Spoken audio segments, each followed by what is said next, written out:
তো আপনাদেরকে দেখানোর চেষ্টা করলাম যে এই যে সমস্যাটা, এই সমস্যাটা আজব একটা সমস্যা, যে একটা সেন্সর থেকে আমাদের একটা ফোনে এই প্রবলেম হতে পারে।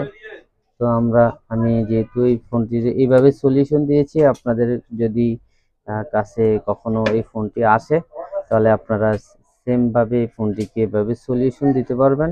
পাওয়ার আইসি হিটিং হচ্ছে, চার্জিং কেবল ইন করাইলে আপনাদের ফোনটি হিট হয়, প্রচুর হিট হয়, পাওয়ার আইসি হিট হয়। তো আপনারা সেন্সরটা ডিসকানেক্ট করে দিবেন, বা মেডিকেল বা কোনো কস্টিপ দিয়ে চাপ দিয়ে রাখবেন, ঘোরা দিয়ে রাখবেন। আশা করি আপনাদের যে সমস্যাটা, সেই সমস্যাটা সলভ হয়ে যাবে। তো কাজটি যদি ভালো লাগে, ইউটিউব থেকে দেখে থাকলে একটা সাবস্ক্রাইব করে দিবেন, একটা লাইক কমেন্ট করে দিবেন। আর ফেসবুক থেকে দেখে থাকলে